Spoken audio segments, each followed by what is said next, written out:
The movie opens with a nun taking a little boy to a family foundation. A lady shows up with smiles on her face, hands the boy a candy, and takes him inside. Her smile disappears when she shuts the door and locks the little boy in a dark room with another boy named Pelayer. Just when Pelayer and the little boy are getting to know each other, Pelayer is taken and sent to another room and sedated. The doctor gets ready to work on Pelayer and shows the new nurse how things are done since she doesn't have much experience. An old man is seen at the foundation and he intends on buying an organ in Pelayer to keep him alive. Before the doctor could touch Pelayer with the knife, Topan, who is disguised as the old man, brings out his gun and shoots the boss dead. He then takes off the mask and the show begins. Topan handles the guards, and Alpha, who is also disguised as a nurse, handles the doctors and nurses. Pelayer regains consciousness when Alpha launches the explosive. While Topa is fighting the guards, Alpha and Pelayer go for the kids, and Jingo also helps them clear the guards at the entrance. In no time after their mission is completed, Petros, their father and boss, come for them, leaving the kids to wait for the cops and press. At the same time, Petros' daughter, Dina, is waiting for her dad at the studio to take pictures with him since she'll be an official police officer tomorrow. Petros drops the Big Four home and heads to the studio. After the shoot, Petros buys Dina some fritters to apologize for showing up late. Petros hasn't been fully present in Dina's life because he is always with the Big Four on a mission. Dina doesn't know anything about Petros' job, and he also tries hard not to let her have any hint of it. Sometime later, Petros visits the Big Four with food and breaks the news about his retirement to them, explaining that they are old now and can handle every mission on their own. Neither of them is happy with this, especially Topan, since he is very close with Petros. Petros explains to Topan that he has to be present in Dina's life, and her becoming a police officer also means he has to quit his job because it can be dangerous. The next day, while Petros is preparing for Dina's inauguration, the flowers he bought for Dina arrives and he goes for it. At that same time, Topan calls Petros to check up on him, but he doesn't answer. The flower courier follows Petros inside and locks the door behind him. He introduces himself as one of the kids Petros trained and lands a knife in Petros' chest when he turns around. Petros continues to shoot at him, but he grabs the knife and digs it deep into Petros' chest, killing him. All this happens while the inauguration is ongoing, and Dina is unhappy that her dad didn't show up. Topan, who has been trying to reach Petros for a while and not getting any response, goes to his house. Dina arrives home minutes later and finds Topan inside. She tries to shoot him, but Topan gets away, with a wound on his right arm. 3 years later, Dina is living all by herself, and the death of her dad keeps haunting her. It is her wish to find her dad's killer and attain peace. Dina trains and works harder than her colleagues. Her commando notices this and asks her to take a break, perhaps a vacation, to relax a little. He hands her some vacation tickets and asks her to consider. When Dina gets home and goes through the tickets, she notices that her dad has been to one of the places before, Paradise Villa. In the picture, 4 kids stood by Petros and he had a black cap on. The next day, Dina shows the picture to her uncle at the station and asks him to dig into her dad's case again. When he declines, Dina decides to take her leave and investigate everything by herself, which doesn't make her uncle happy. In another part of the town, Antonio, a serial killer, gets a phone call summoning him to the Paradise Villa. Dina arrives at Paradise Villa and is welcomed by Topan. Dina shows the picture to Topan and he denies knowing Petros. She asks about the kids too, and he says he doesn't know them either. He then takes her to her room and he notices that some guys followed her there. Topan leaves Dina upstairs and goes to handle the guys. He turns the music up to distract Dina while he beats the men up. Dina comes downstairs after some time and asks Topan if she can meet the owner of the place since he might know her dad. Dina finds a picture of her dad on the desk and he now admits that he knew him and he was his dad too. Topan later explains that Petros adopted them and took care of them since they were little. Dina asks to meet the other kids in the picture, so Topan takes her along. They first go to Jingo, who has turned himself into a priest just to make money. Jingo gives Dina a potion to drink, claiming it will clear all negative aura around her. Minutes after drinking, her face begins to disfigure.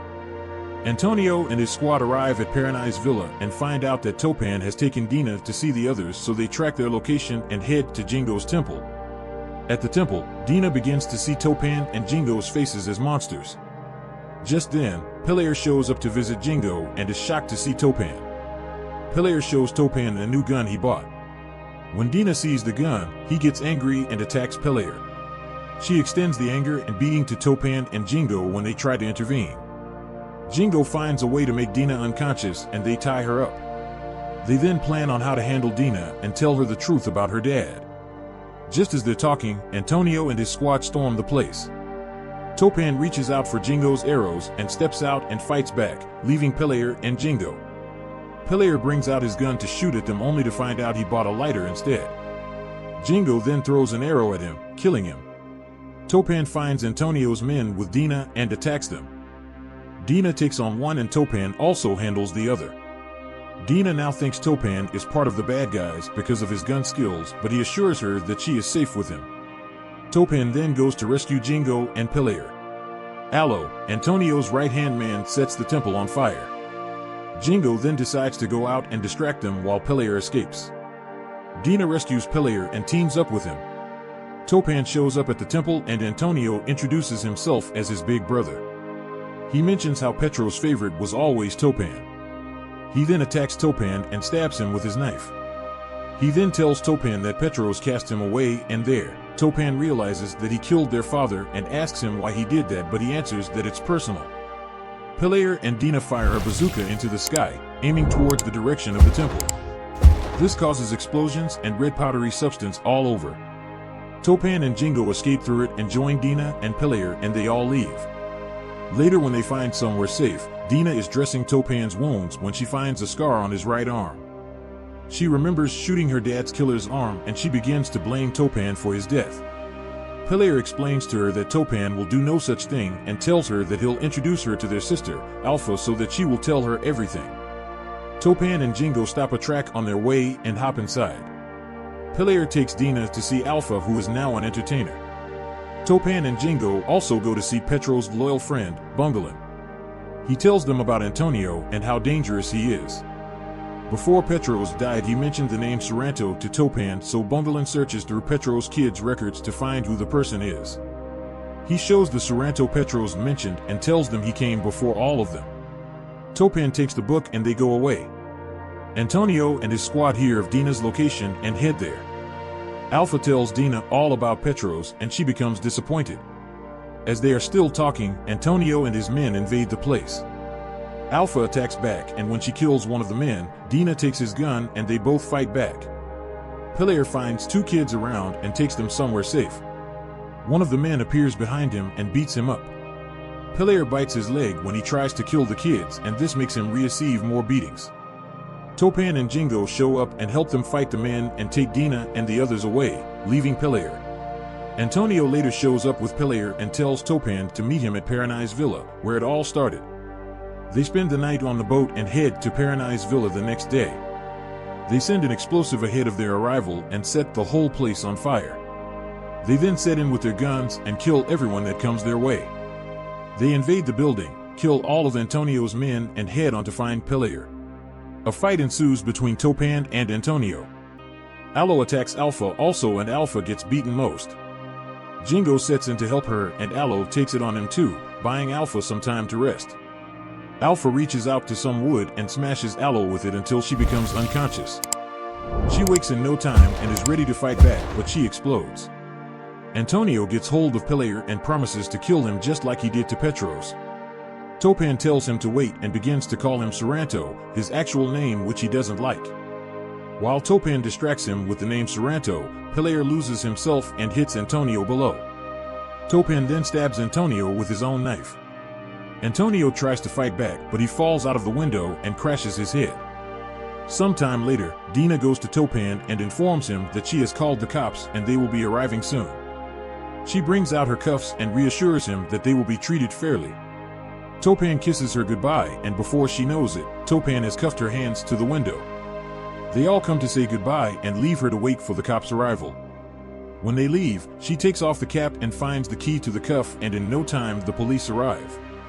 The Big Four then go for their car and set off. At the end of the movie, we see Dina's uncle, the commander with a one-eyed lady. He tells her that Antonio failed his mission to eliminate Topan and pleads with her not to do any harm to Dina. She assures him that Dina is not her interest, Topan is, and she's going to find him and end his life since Antonio couldn't.